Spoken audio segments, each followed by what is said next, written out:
I just want to introduce a new clover to you here. We've developed a new white clover at Texas A&M Overton. This is Neches white clover. It's named after the Neches River here in Texas. We're excited about this clover because it combines a lot of traits together that just fit for the use in our area.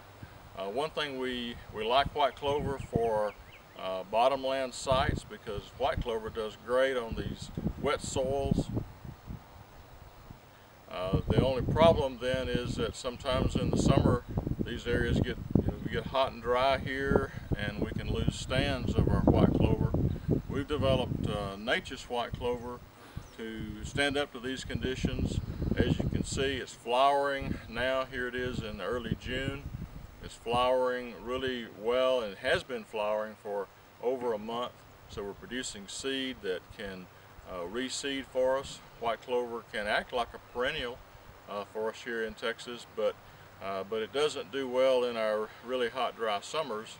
So this reseeding capability and the fact that Neches produces a lot of flowers early on, and we get bees to work those flowers and produce seed. So we can have a reseeding stand of white clover with Neches. It also is very, very productive. It's larger leaves than the old Louisiana S1 types. So it's a great clover for us, and we expect it to do great things here in the bottomland areas of East Texas and all across the South. Okay, this is a really good comparison to show you a different type of white clover compared to the Neches. This is Barbalanque white clover, a ladino type white clover.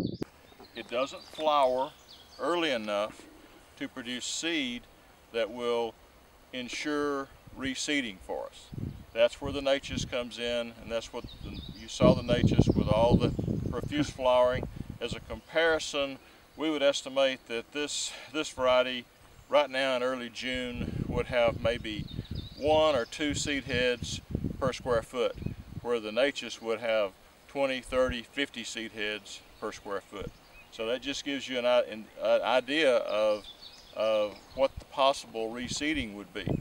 This plant is likely not to reseed, and is likely, it may survive part of the summer if we have good rain, as will the Neches.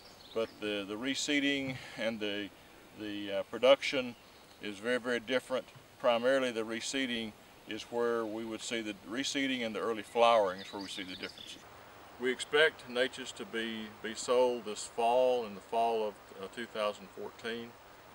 It is available through the Barenberg company, and will be available anywhere that Barenberg seed are sold.